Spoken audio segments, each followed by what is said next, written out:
Maybe you've got a house full of rugs, or you're still waiting to buy your first one. We're going to give you practical inside information and take you to unusual places around the world where these rugs are woven and bought and sold. We're going to explore some of the history and mystery behind the magic Oriental carpet and tell you how to look for your own little bit of art underfoot. Now, a friend of mine's coming over with a rug that his aunt left to him. And from the sounds of it, it might be a nice old rug.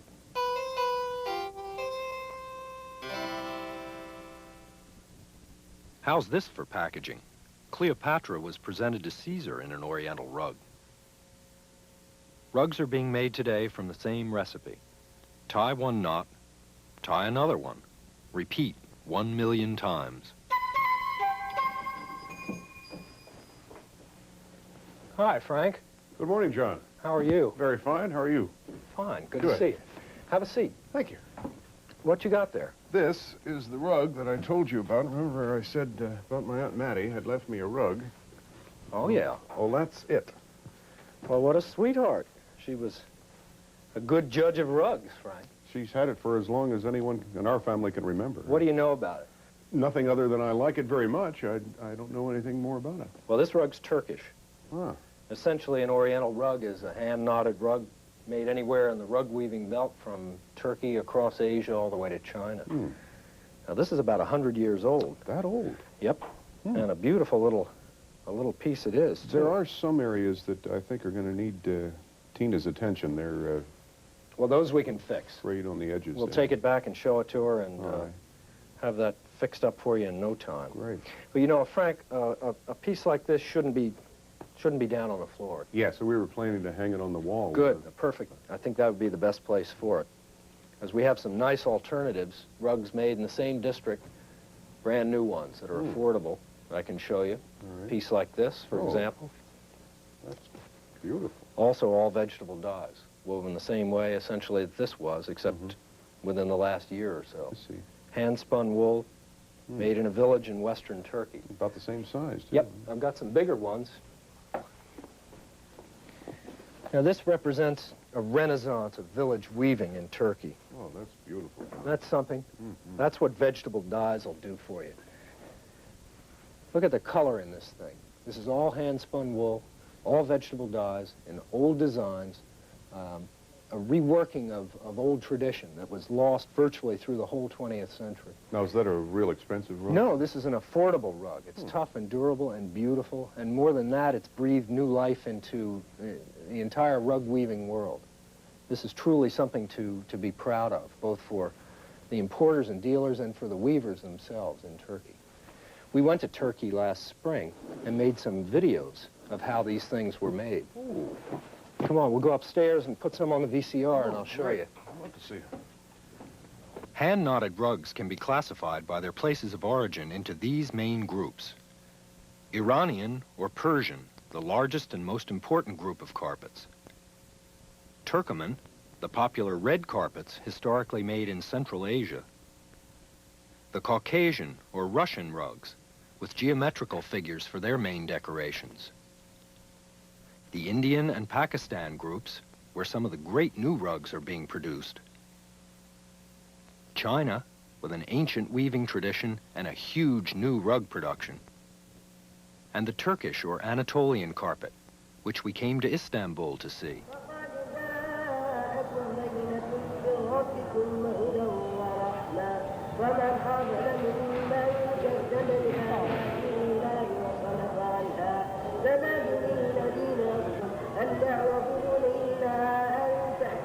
Rugs are everywhere in this ancient city. On the streets, in the shops, and on the floors and walls of the many great museums and mosques. This is where East meets West, and it's still the greatest rug route in the world.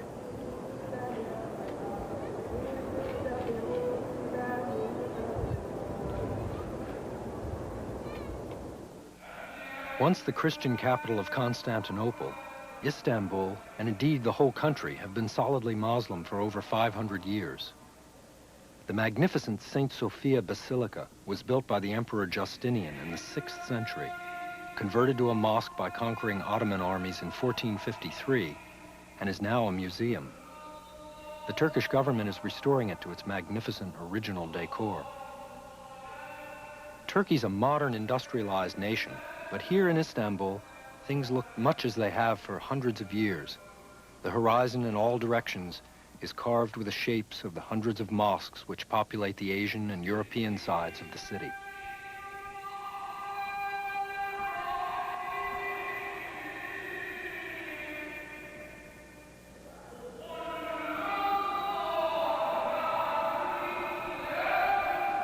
We're setting up our shot here in the garden in front of the Blue Mosque, and we're drawing a nice crowd of rug lovers. In a few minutes, we're going to go in the mosque, see what we can find. Look down. If you have a prayer rug, you'll see some form of the mihrab, or prayer niche, found in the mosque. Here, the faithful wash before praying, and then must worship on covered ground.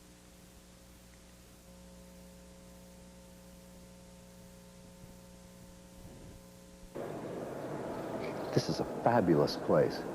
One of the few big mosques where the floor is still covered with handmade rugs. This is a magnificent tabriz from Persia. Here, a sivas from Turkey. And underneath everything, a giant saf, or multiple prayer rug, with each niche echoing a mihrab which points towards Mecca.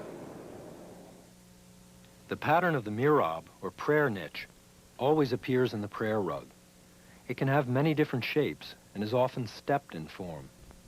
For a Muslim, the niche must always point towards Mecca when the rug is in use. This is about the oldest rug we've found in the mosque, of saf, or a multiple prayer niche rug, with one person lining side by side in each niche. When they pray, they put their hands in the corners of the mihrab and touch their foreheads to the ground. The Sultanahmet Mosque was built in the 16th century and is called the Blue Mosque because the walls are lined with handmade blue tiles.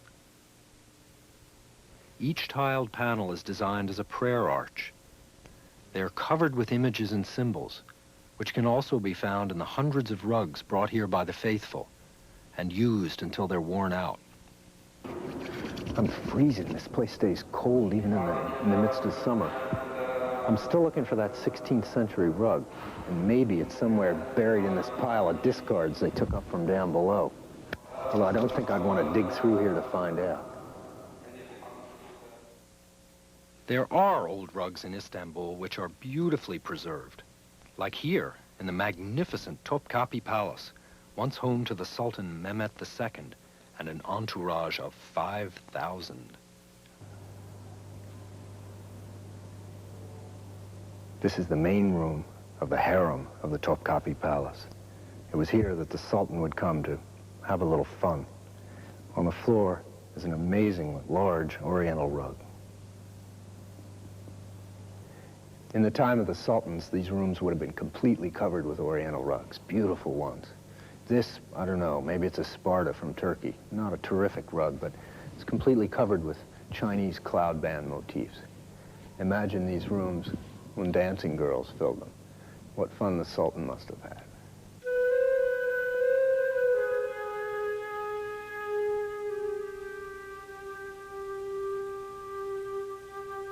In this typical upright loom, warp threads are stretched between two strong beams. The weavers sit on a simple wooden plank which can be raised as high as the ceiling, depending on the size of the rug. Knots are tied in rows, which form the layer of the pile, or nap. It is the nap which determines the pattern of each rug. Balls of yarn are arranged according to colors and usually hung on the top beam. When a row of knots has been tied across the whole rug, the weavers use an ancient and simple tool resembling a comb. This beating comb forces the rows of knots down, after which the weft threads are inserted and pushed firmly down onto the woven part of the rug. The row is then sheared, and the whole process begins again. Dr. Harold Bermer of Marmara University in Istanbul is part of a group who helped rural Turkish weavers form a cooperative and rejuvenate the use of natural vegetable dyes. These women come from a small village south of Çanakkale. The name of the village is Süleymanköy. And in this village we have 50 families. They work in a cooperative and weave carpets within the Dobak project. Are they related to each other? Yeah, I think they are sisters. One is 26 years old and the other is 18 years old. And they weave since 5-6 years together. How long do you think it'll take for them to weave this rug? They make 5,000 knots a day, and I think this carpet will have 200,000 knots. That means it takes 20 days to make 100,000 knots. And it could be finished in 1 month. When we look at the great examples of old rugs dyed with vegetable dyes in the museums, we can see a brilliance of color, even though the rug may be 200 or 300 or 400 years old. Or even 700 years old. We have in the museum the Seljuk carpets, and we think that they are 700 years old, and the colors are very brilliant. They were very soft, but when the carpets have been washed with a neutral soap some years ago, the colors came out very brilliant. Came back to life. Yeah, came back to life. This is a good place for a footnote about dyes. Dyes and dyeing are a vitally important part of the rug story. The skills and recipes of the dyers were passed from generation to generation. Throughout history, the sources for these dyes have come from the weaver's own surroundings. Plants and flowers, roots, even insects. These vegetal dyes have a proven track record of hundreds of years of unfading beauty. In 1856, the English chemist Sir William Henry Perkin invented the first aniline dye, a lovely shade of purple. Soon other colors followed and quickly made their way to the rug weaving countries because they were faster and easier to use. But they were untested and not too suitable for dyeing wool. Some of them faded, and faded badly. This problem began to give Oriental rugs a bad name, and eventually the use of these dyes was banned in Persia, although it continued elsewhere. In the last 50 years or so, synthetic dyes have improved dramatically, and most modern rugs are being made using chrome dyes from Western Europe in myriad colors, with no worry about fading or bleeding. Is there any quick way to tell, for the novice, someone shopping for a rug, looking at a rug? You should look at the back. When there is a color difference between the surface and the back of the carpet, then it's probably a synthetic dyed carpet, faded or chemical washed. And you should look into the knots. There shouldn't be a big difference in the brightness of the color. In other words, if you dig down below the surface of the rug, you shouldn't expect to find a color change. And when you see that the white warp and the white weft is colored at some places, then it was a synthetic color that ran into the white. Now, a rug gets better and better with use, doesn't it? It did. It will get its patina by using. So these carpets are not carpets for the wall. These are carpets for the floor. They should be used, and they should be washed every year when they are dirty. And then within a very short time, the carpets obtain a patina. The popularity of village weaving is spreading. In San Francisco, thousands of miles from their Turkish homeland, Dobag weavers sit with their loom in a shop window, a dynamic advertisement for their product. I heard about the project in 1981 when they first started. And after, in 1983, during the international conference on Oriental rugs in London, I saw personally a woman from Turkish village weaving a Dobag rug. And I was totally impressed by the way she was weaving and with the colors. This is their own business, and because of that, they're doing very well. They're very proud of what they do. And this is changing the economic outlook for the weavers in Turkey, because finally they're getting what they're really worth in terms of money for their work. This beautiful, all-Turkish art underfoot will last for years, and it's helping rural village weavers to achieve economic independence. Every day they make, with 2 persons, they make 30 rows of knots in these carpets. I said to them that you wanted to get some knowledge about the weaving here. And they make about 3 or 4 carpets a year. It depends on the other work, what they have to do in the village and on the fields and the gardens. Ask them if they're having fun doing this for us.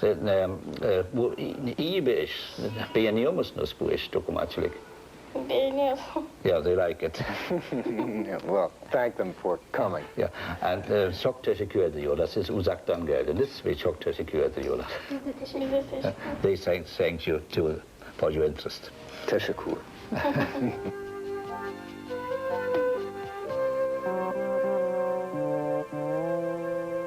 The nomadic tribesmen of Central Asia probably knotted the first handmade rugs, and for an obvious reason.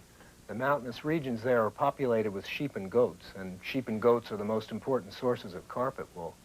But Oriental rugs are also made from silk and cotton in places like India and China and Iran. And we'll have videotapes from wonderful places around the world to show you later. Well, Tina, what do you think? Well, I think we got it in time. It's a nice little rug, and with some restoration work, I think it'll be as good as new. Terrific. Now, what exactly are you doing here, Tina? Well, Frank, I'm going to reweave this spot here where it's missing. And then over here on the ends, I'm going to do a stop-all stitch so we won't lose any more knots. Oh, keep it from unraveling, then? That's right. Okay. Like your little rug here, Frank, many of the rugs being collected today aren't new at all. They're rugs that have been around, rugs with a past. But bought and sold sometimes 2 and 3 times. If this one could talk to us, I wonder what it would say. Well, knowing Aunt Mattie, I don't think we have time to go into it now, John. Headquartered in London, Sotheby's is the world's oldest and largest auction house. Now, twice a year at Sotheby's in New York, they have fabulous auctions where wonderful rugs are consigned for sale. It's not unusual to find celebrity rugs and celebrity bidders at a Sotheby's auction. And they're fabulous treasures to be uncovered, if you know what you're looking for. Bill Ruprecht, the vice president and director of the rug department at Sotheby's, previewed an auction for us. At recent events, selling prices have ranged between $100,000 and $260,000, with the average rug going for $5,000. These are not the simple village rugs we saw being made in Turkey. Bill, how many rugs have you gathered for this auction? We have about 165 carpets in this auction. A little small for some of us. Most of the auctions are slightly larger than this particular sale. It's a quiet time of year, and we're having a very good auction, but not too many pieces at this time of year. And where do they come from? Oh, really all over. They come from houses, from estates, from collectors, occasionally from dealers. We get probably 20, 25 letters a day from different people all over the world saying, gee, what's my rug worth? And we, in due time, respond and send them back a letter indicating what we think they might sell for. So they come from all the corners of the world. I would say there are more life stories in the letters upstairs in our office than I ever thought were possible, attached to rugs. And this piece would be from where? It's from the city of Kashan in the central part of what was then Persia, today Iran, still known as Kashan. And it was woven by what is known to be a certain family of weavers in that city, known as the Modesham family. This is actually a mythological family in that they never existed, but in the rug trade, this is what they've always been referred to as. So this is considered as high a style of rug as we're likely to encounter? Well, it was lavished on tremendously, both in terms of labor and material. There is a very high-quality wool here, and it's very finely worked. Finely worked carpets are not necessarily good carpets. Knots per square inch is not a terribly good criteria for whether a carpet is a good carpet or a bad carpet, but in this case, you can appreciate the great luxury of time and materials because it is terribly finely worked, and the wool is carefully culled so that it's very soft and lustrous to the touch. Okay, this is as good a time as any for a quick tutorial on knots per square inch. It's a phrase you'll hear a lot if you shop around for rugs. The greater the number of knots per square inch, the finer the weave, and most modern rugs are priced according to the fineness of their knotting. But we're dealing with art here, and this is only one criterion for judging value. Remember, some of the greatest antique rugs in the world are some of the most coarsely knotted. Go for beauty, first, last, and always. So this would be, in essence, a major decorative furnishing carpet as opposed to a collectible piece. Valued today, I would say, primarily because it doesn't have very much color. It's adaptable to many rooms, and fabrics work well with it as opposed to being tremendously dominant in a room. Hence, a decorator or designer, somebody just wanting to use the carpet, doesn't fight with the carpet, and instead they can work with it in sympathy with the colors. But certainly a high-style piece as opposed to a village or a Absolutely, nomadic very piece. curvilinear. If you think of a carpet as a grid, where in fact there are little dots of color on what is basically a horizontal and vertical grid work with little dots of color making the design, it's very difficult to create a sinuous, curvilinear design like this. This carpet does that, and it is a tour de force of very sophisticated workmanship. There's a bewildering array of rugs to choose from. Before you buy, you'll need to know something about relative values. Just because it's handmade doesn't mean it's wonderful. Warning, an ordinary rug will be ordinary forever. Consider how you'll use the rug. You want a tough rug for a high traffic area. A denser weave with medium to higher pile is what you want inside the front door. A delicate antique piece should be put in a protected spot and kept in the same condition you got it in. Hung on a wall or put under the coffee table would be best, where you look at it instead of walking on it. In old rugs, look for beauty, age, and condition. 100 years makes a rug an antique. 50 years a semi-antique. In new rugs, look for originality, beauty of design and color, and quality of materials and workmanship. And how do you estimate their value?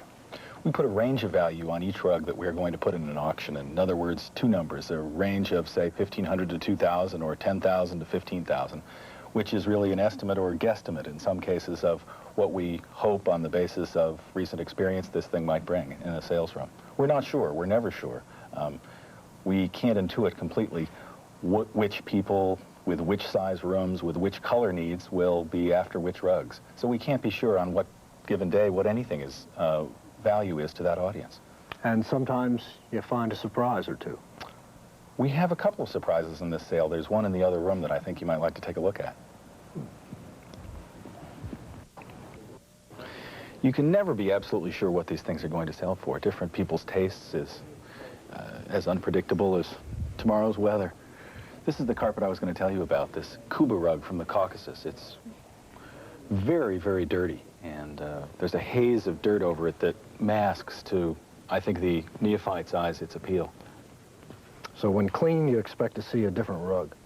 When cleaned, I think you'll really see it begin to smile at you. It's got a tremendously beautiful, soft, sophisticated color palette that is really very much hidden here.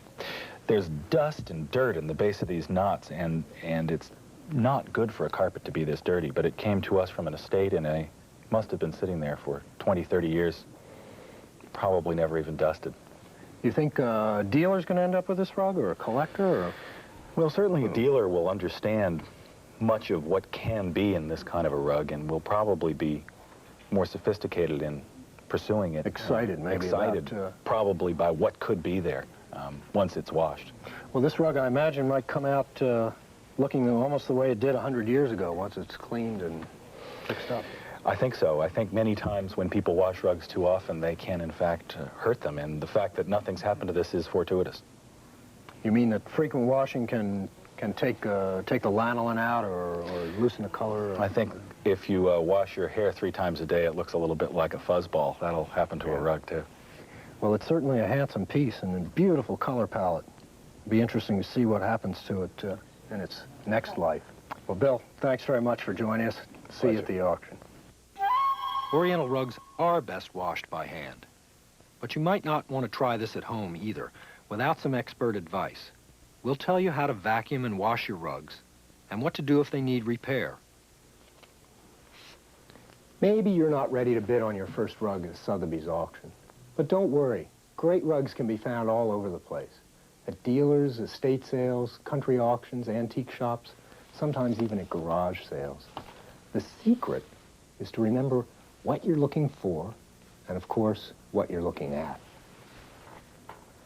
Great Oriental rugs are still being made today throughout the rug weaving world, using patterns handed down through countless generations of weavers. So remember, whether you're adding to a big collection or looking for your first rug, the right piece of art underfoot for every pocketbook is out there. In our next program, we'll talk about collecting Oriental rugs with a couple from Pennsylvania. They began their huge and wonderful collection with a single Persian rug purchased at a garage sale. We'll visit Lakers star Kareem Abdul-Jabbar, a long-time... 79.